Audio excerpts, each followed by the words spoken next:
Ladies and gentlemen,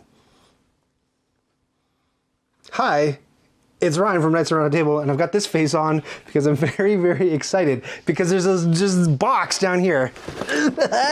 This mystery box, which came to me by way of a staunch supporter of the channel, a patron named DM Explains, aka Dr. Ben McFerrin, who is an electrical engineering prof down in American land, and he went and purchased 2 games for me and sent them my way because I thought I'd enjoy them, and they were kind of like a birthday / Christmas present, which is, how nice is that? That's so nice of him. And I did a mystery unboxing numbers 1 and 2 when he sent a couple of other games earlier in the year, and this is number 3 should be up by now, and this is number 4.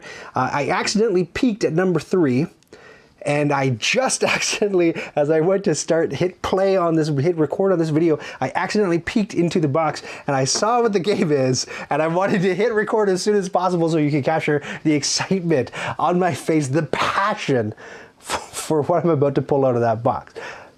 But first, a word about DM Explains, or 2. DM Explains, like I mentioned, staunch supporter, patron of the channel, has been a massive help in growing the community on the Discord server. If you want to hang out with him or me or anybody else who patronizes the channel or doesn't, you don't have to be a patron to hang out there. That crew is playing games all the time online with each other. They're giving you tips about how to play games solo better. It's a really great place to be and to hang out, and everybody is lovely and wonderful. So I hope that you can join us there, and the link is at the bottom of your screen. Now, DM Explains, as I mentioned, is an electrical engineer. He's got a YouTube channel. If you want to become smarter and if you want to learn more about electrical engineering, he's a science educator. He's a professor. I don't want you to think, though, that he's somehow... his bona fides are higher than mine when I do Board Games 101 videos. Like, when I put on glasses and a corduroy jacket, he has a doctorate, sure.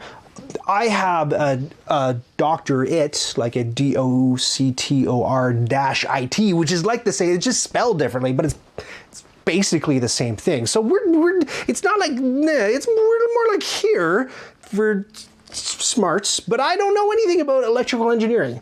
And if you'd like to know more, he will help you out. Head on over to his channel. It should be throwing the link there, and I'll throw one in the description. Meanwhile, what's in the box, Rye? Well, let's find out. Secret mystery unboxing number 4, and here it comes. Oh, listen to that sound. The crinkle. Oh my gosh, look how exciting this is. Losing my mind. Is it in frame? Yes, it is in frame. Black Angel. Black Angel. Do you know anything about this game? Well, I sure do. And it's funny because I just got finished saying, I just shot mystery unboxing number 3. I don't know how far I'm going to space them out, but if you saw that one, you heard me say that one of the games that DM Explains picked up for me earlier was Pulsar 2849, which I was really excited to put through its paces, but since it's COVID and I can't leave the house and play board games with friends, I have to play board games. I like playing board games with my family, but they're not always up for anything. Me, I'm up for anything. Them, if it involves spaceships, it's a kind of a hard sell. My wife Cheryl, she digs spaceships in certain circumstances, and so it's funny that the next game is all about spaceships. But oh my gosh, do I ever love spaceships.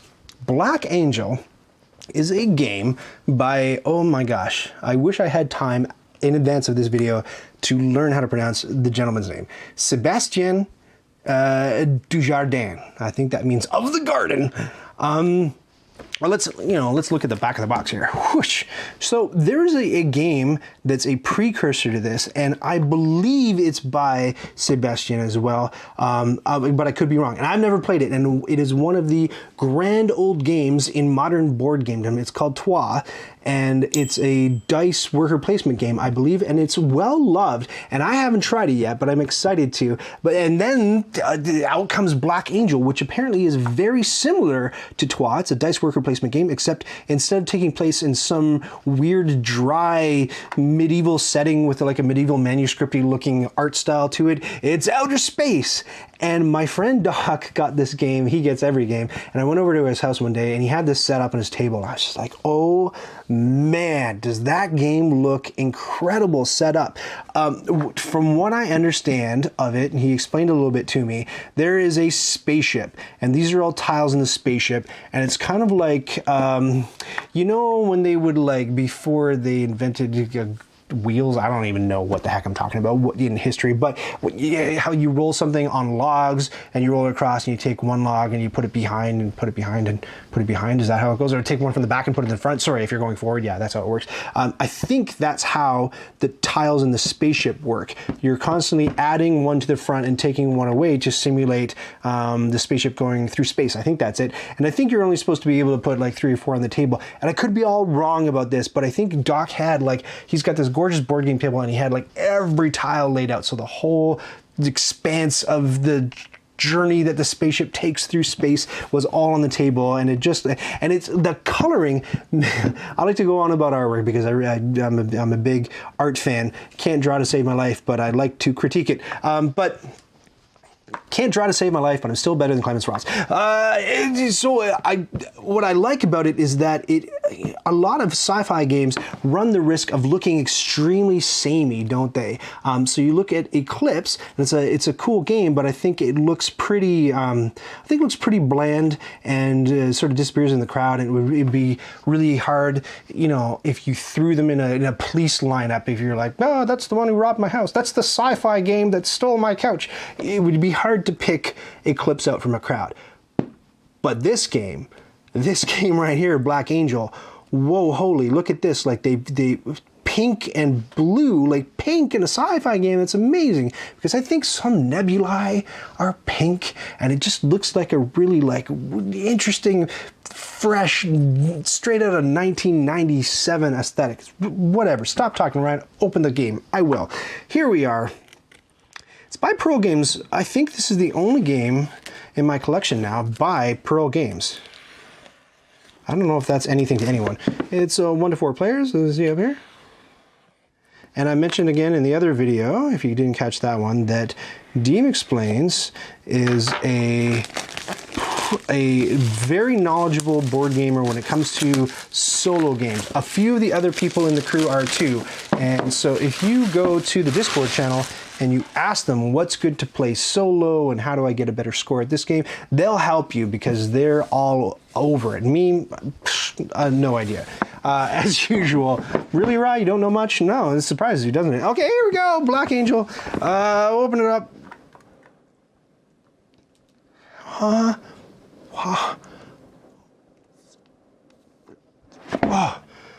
Nothing. Box fartometer.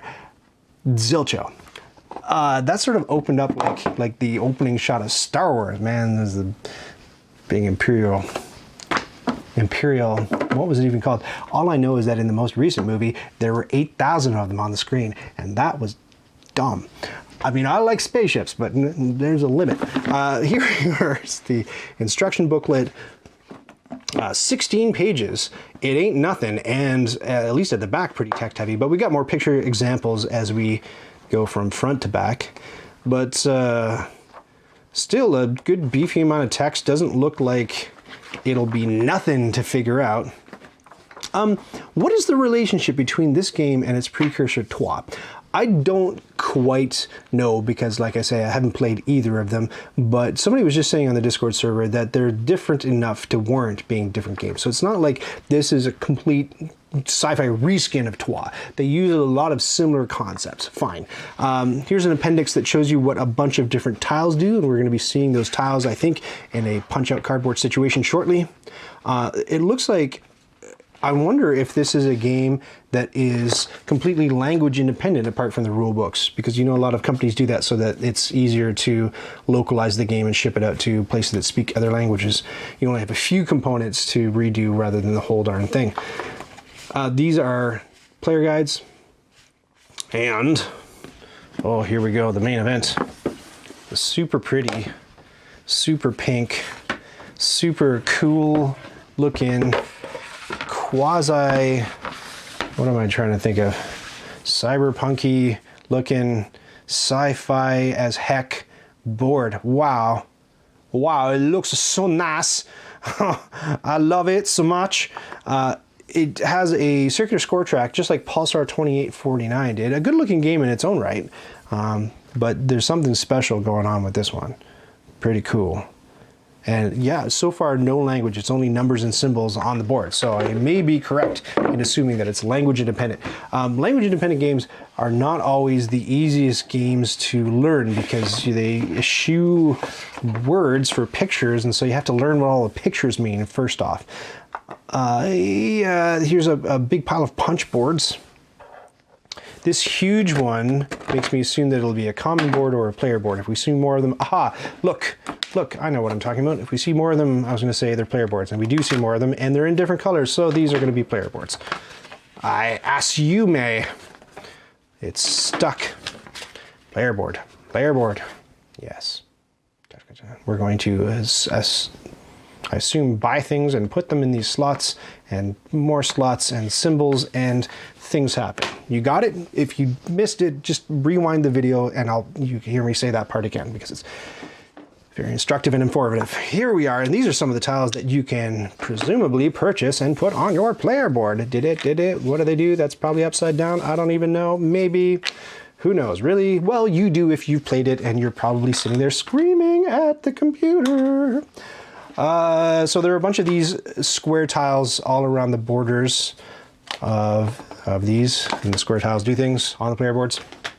And what else? Another one of these sheets with a big player board in the middle in the purple color. I'm hoping maybe we'll find some wood in here that are in these lovely, lovely player colors. And the pink one, it's so nice when you get pink as a player color in a game. I always choose it because it's so unique. And then over here, this interesting hexagonal piece, a bunch more squares, this hex down here, a couple of round tokens. But these are what I was saying I saw laid out on Doc's table that looked so super cool. So cool when you put them all together. Let's see if I can carefully punch a couple of them out and show you. I won't do all of them, but you know, it's the same die cut on the rest of those boards. And then you kind of go like, cool. Look how cool that looks, eh? I don't know if it actually does this, but like, I don't know, it's some kind of progression happening. I don't know. Go read the rulebook. I don't know. Neat. I did catch that there were some, as promised, dice and maybe some wood in the rest of the box. Let's see. I might be wrong in the wood. Right, I remember now, it's not wood, it's these adorable, look at this, these adorable tiny little plastic droid looking things, these little robots. Those are the player colors. That's a really cool looking start player marker. And I'm gonna throw that under the close-up cam so you can see it because it looks pretty, in my excitement, I have to make sure not to snap everything to oblivion. Come on now. That's cool. That's cool. Very, very stylistic and neat looking. But these little, these little droidy robot things. I was going to mention player colors, right? So player colors looks like we have pink and white and blue and chartreuse. What is the puce? I don't quite know. Something that rhymes with oos. Moose, perhaps. And a little stand as well for that first player marker that I showed you. I'm assuming that's what's going on. Oh, maybe not. How do I... it's got two holes in the bottom, and this doesn't have two holes, and I don't know how to make it go. I could be wrong about that, but the robots! Let's talk robots! Here is a cool little... Get out of here, you. I don't know what you think you're doing.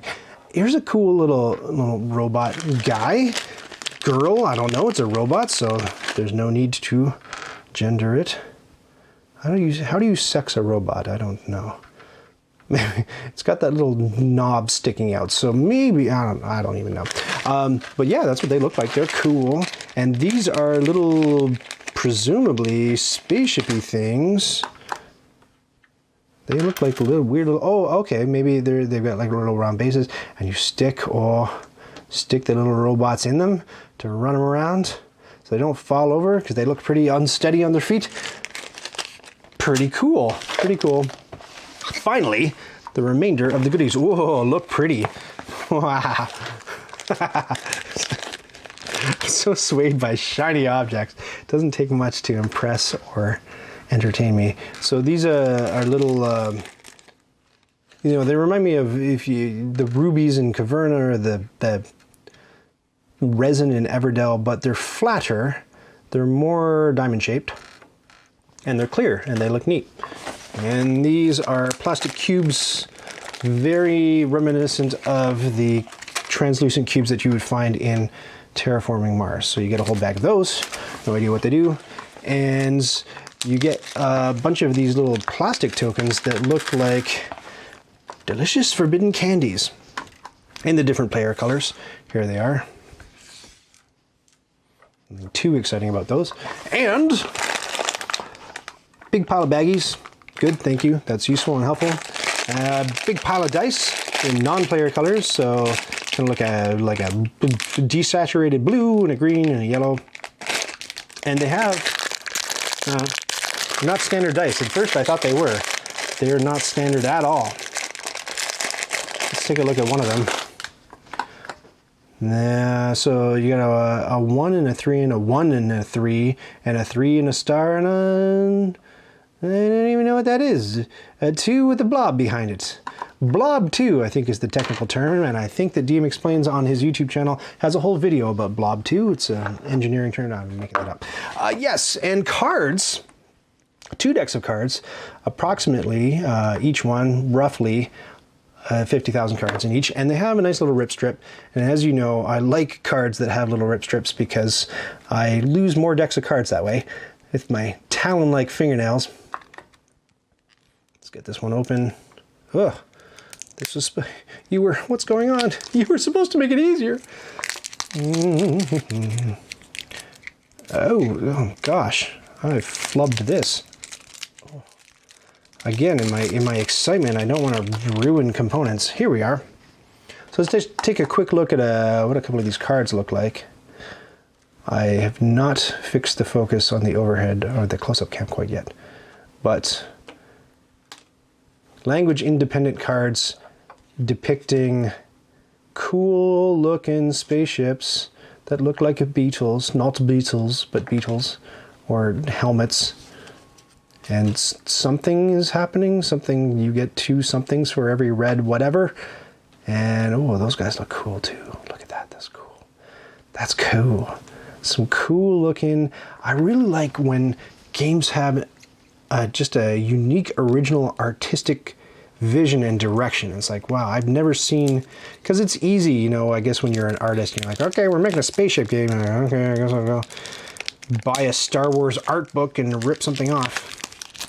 But when it's like just kind of off the beaten path, I really appreciate the artist going out on a limb and trying something a bit unique. And these look pretty interesting, unique. This yellow robot-y looking guy, and a bunch of cards that do things. They look generally like maybe Uno. So it's basically, I think this game is basically Uno. A little bit more complicated Uno. No, I'm just kidding. That is everything that you get inside the Black Angel box. Holy cow, am I pumped to try this out. I'm just pumped to set it up on my table like a living artwork. Have you played Black Angel? Have you played Troyes? Did you ever once in your life call the game Troyes? Be honest. You can confess your pronunciation sins to me. If you have anything to say about this game, or if you think I'll enjoy it, or if you think that DM Explains picked a real stinker, let me know in the comments below, or as I said before, you can join us in the Discord server and you can tell me all about what you think of this one. I'm excited to play, and I hope that you are excited to see the next video, and we'll catch you then.